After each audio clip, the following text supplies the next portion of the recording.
Hello! And welcome to Larry's Library! Hello, welcome to Larry's Library. We are continuing to read Heidi by Joanna Spearing. So we continue with chapter 15, Preparations for a Journey. The kind doctor who had given the order that Heidi was to be sent home was walking along one of the broad streets toward Herr Sesemann's house. It was a sunny September morning, so full of light and sweetness that it seemed as if everybody must rejoice. But the doctor walked with his eyes fastened to the ground and did not once lift them to see to the blue sky above him. There was an expression of sadness on his face, formerly so cheerful, and his hair had grown grayer since the spring. The doctor had had an only daughter, who, after his wife's death, had been his sole and constant companion. But only a few months previously death had deprived him of his dear child, and he had never been the same bright and cheery man since. Sebastian opened the door to him, greeting him with every mark of respectful civility, for the doctor was not only the most cherished friend of the master and his daughter, but had by his kindness won the hearts of the whole household. "Everything as usual, Sebastian?" asked the doctor in his pleasant voice as he preceded Sebastian up the stairs.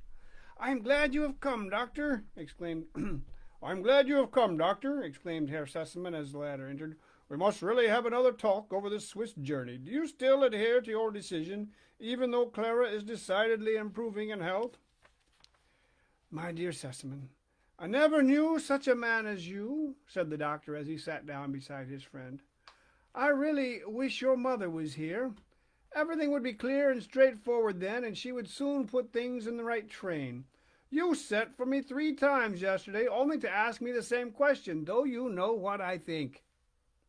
"Yes, I know. It's enough to make you out of patience with me, but you must understand, dear friend," and Herr Sesemann laid his hand imploringly on the doctor's shoulder, "that I feel I have not the courage to refuse the child what I have been promising her all along. And for months now she has been living on the thought of it day and night.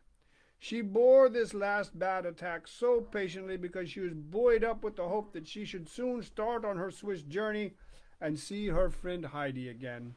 And now must I tell the poor child, who has to give up so many pleasures, that this visit she has so long looked forward to must also be cancelled? I really have not the courage to do it." "You must make up your mind to it, Sesemann," said the doctor with authority, and as his friend continued silent and dejected, he went on after a pause. "Consider yourself how the matter stands. Clara has not had such a bad summer as this last one for years. Only the worst results would follow from the fatigue of such a journey, and it is out of the question for her. And then we are already in September, and although it may still be warm and fine up there, it may just as likely be already very cold. The days, too, are growing short, and as Clara cannot spend the night up there, she would only have a 2 hours visit at the outside. The journey from Ragaz would take hours, for she would have to be carried up the mountain in a chair. In short, Sesemann, it is impossible. But I will go with you and talk to Clara. She is a reasonable child, and I will tell her what my plans are. Next May she shall be taken to the baths and stay there for the cure until it is quite hot weather. Then she can be carried up the mountain from time to time, and when she is stronger she will enjoy these excursions far more than she would now. Understand, Sesemann, that if we want to give the child a chance of recovery, we must use the utmost care and watchfulness." Herr Sesemann, who had listened to the doctor in sad and submissive silence, now suddenly jumped up. "Doctor," he said, "tell me truly, have you really any hope of her final recovery?" The doctor shrugged his shoulders. "Very little," he replied quietly. "But, friend, think of my trouble. You have still a beloved child to look for you and greet you on your return home. You do not come back to an empty house and sit down to a solitary meal. And the child is happy and comfortable at home too. If there is much that she has to give up, she has on the other hand many advantages. No, Sesemann, you are not so greatly to be pitied. You have still the happiness of being together. Think of my lonely house." Herr Sesemann was now striding up and down the room, as was his habit when deeply engaged in thought. Suddenly he came to a pause beside his friend and laid his hand on his shoulder. "Doctor, I have an idea. I cannot bear to see you look as you do. You are no longer the same man. You must be taken out of yourself for a while. And what do you think I propose? That you shall take the journey and go and pay Heidi a visit in our name."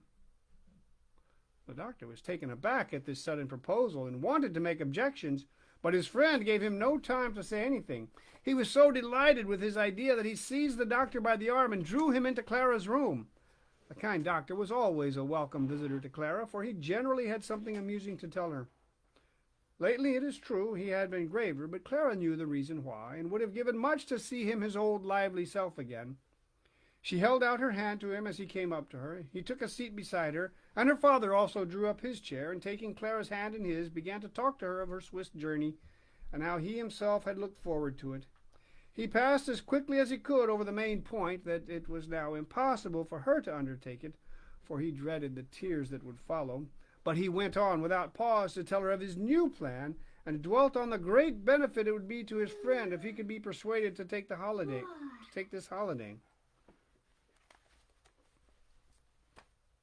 The tears were indeed swimming in the blue eyes, although Clara struggled to keep them down for her father's sake.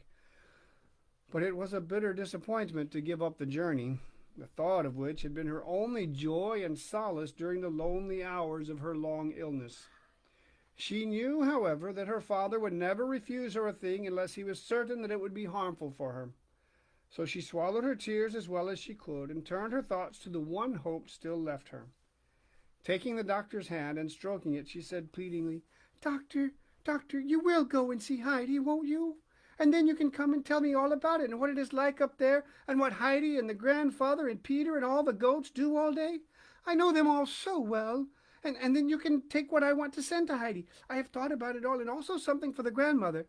Do pray go, dear doctor, and I will take as much cod liver oil as you like. Whether this promise finally decided the doctor, it is impossible to say, but it is certain that he smiled and said, Then I must certainly go, Clara, for you will then get as plump and strong as your father, and I wish to see you. And have you decided when I am to start? Tomorrow morning, early if possible, replied Clara. Yes, she is right, put in Herr Sesemann. The sun is shining and the sky is blue, and there's no time to be lost. It is a pity to miss a single one of these days on the mountain. The doctor could not help laughing. You will be reproaching me next for not being there already. Well, I must go and make arrangements for getting off. But Clara would not let him go until she had given him endless messages for Heidi and had explained all he was to look at so as to give her an exact description on his return. Her presents she would send round later, as Fraulein Rottenmeier must first help her to pack them up. At that moment she was out on one of her excursions into the town, which always kept her engaged for some time. The doctor promised to obey Clara's directions in every particular. He would start sometime during the following day, if not first thing in the morning, and would bring back a faithful account of his experiences and of all he saw and heard. The servants of a household have a curious faculty of divining what is going on before they are actually told about anything. Sebastian and Tinette must have possessed this faculty in a high degree, for even as the doctor was going downstairs, Tinette, who had been rung for, entered Clara's room. Take that box and bring it back filled with the soft cakes which we have with coffee, said Clara, pointing to a box which had been brought long before in preparation for this. Tinette took it up and carried it out, dangling it contemptuously in her hand. Hardly worth the trouble, I should have thought, she said pertly as she left the room. As Sebastian opened the door for the doctor, he said with a bow, Will the Herr Doctor be so kind as to give the little miss my greetings? I see, said the doctor. You know then already that I am off on a journey. Sebastian hesitated and gave an awkward little cough. I hardly know myself. Oh, yes, I remember. I happened to pass through the dining room and caught little Miss's name, and I put two and two together, and so I thought... I see, smiled the doctor. One can find out a great many things by thinking. Goodbye till I see you again, Sebastian. I will be sure to give your message. The doctor was hastening off when he met with a sudden obstacle. The violent wind had prevented Fraulein Rottenmeier prosecuting her walk any farther, and she was just returning and had reached the door as he was coming out. The white shawl she wore was so blown out by the wind that she looked like a ship in full sail. The doctor drew back, but Fraulein Rottenmeier had always evinced peculiar appreciation and respect for this man, and she also drew back with exaggerated politeness to let him pass. The two stood for a few seconds, each anxious to make way for the other, but a sudden gust of wind sent Fraulein Rottenmeier flying with all her sails almost into the doctor's arms, and she had to pause and recover herself before she could shake hands with the doctor with becoming decorum. She was put out at having been forced to enter in so undignified a manner, but the doctor had a way of smoothing people's ruffled feathers, and she was soon listening with her usual composure while he informed her of his intended journey, begging her in the most conciliatory voice to pack up the parcels for Heidi, as she alone knew how to pack. And then he took his leave. Clara quite expected to have a long tussle with Fraulein Rottenmeier before she would get the latter to consent to sending all the things that she had collected as presents for Heidi. But this time she was mistaken, for Fraulein Rottenmeier was in a more than usually good temper. She cleared the large table so that all the things for Heidi could be spread out upon it and packed under Clara's own eyes. It was no light job, for the presents were of all shapes and sizes. First there was a little warm cloak with a hood, which had been designed by Clara herself, in order that Heidi, during the coming winter, might be able to go and see grandmother when she liked, and not have to wait till her grandfather could take her wrapped up in a sack to keep her from freezing. Then came a thick warm shawl for the grandmother, in which she could wrap herself well up and not feel the cold when the wind came sweeping in such terrible gusts around the house. The next object was the large box full of cakes. These were also for the grandmother, that she might have something to eat with her coffee besides bread. An immense sausage was the next article. This had been originally intended for Peter, who never had anything but bread and cheese. But Clara had altered her mind, fearing that in his delight he might eat it all up at once and make himself ill. So she arranged to send it to Brigitta, who could take some for herself and the grandmother and give Peter his portion out by degrees.